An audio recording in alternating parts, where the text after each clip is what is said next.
Hello. ഒരുപാട് ടൂർണമെന്റുകൾ ഉണ്ടെങ്കിലും എന്നും ഗ്രാമപഞ്ചായത്തിന്റെ കേരളോത്സവം അതൊരു ആവേശം തന്നെയാണ്. ഒട്ടും പ്രതീക്ഷിക്കാതെയാണ് ഇത്തവണത്തെ കേരളോത്സവം കാണാനുള്ള ഭാഗ്യം കിട്ടിയത്. കറക്റ്റ് സമയത്ത് ലീവ് കിട്ടി നാട്ടിലും വന്നു. അതും ഫുട്ബോൾ കളിയാണെങ്കിലോ ഗംഭീരം. അങ്ങനെ മത്സരങ്ങളൊക്കെ തുടങ്ങി. ഓരോ ടീമുകളും അതിശക്തമായുള്ള പോരാട്ടമാണ് കാഴ്ചവെച്ചത്. പല ആൾക്കാരും ഈ മത്സരത്തിന് വേണ്ടി ദുബായിൽ നിന്ന് വരെ ലീവ് എടുത്തിട്ട് വന്നവരുണ്ട്.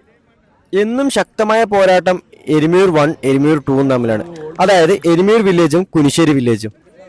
എപ്പോഴും റണ്ണേഴ്സ് വിന്നേഴ്സ് ഏതെങ്കിലും ഒരു ടീമാണ് എന്നും ആവാറുള്ളത്.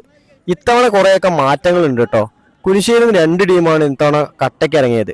ഒന്ന് കുനിശ്ശേരി എഫ് സിയും പിന്നെ ഡിഫൻഡേഴ്സ് എഫ് സിയും. 2 ടീമും ഫ്രണ്ട്സ് ആണെങ്കിലും ഗ്രൗണ്ടിൽ എത്തിക്കഴിഞ്ഞാൽ കളി സീരിയസ് ആണ്. ഇന്ന് ഡേ 1 ആയതുകൊണ്ട് തന്നെ ആൾക്കാരുടെ എണ്ണം കുറച്ച് കുറവായിരുന്നു കേട്ടോ. 2 ടീം സ്ട്രോങ് ആണെങ്കിൽ ആ മത്സരം എന്തായാലും ഷൂട്ടൗട്ടിലാണ് അവസാനിക്കുന്നത്.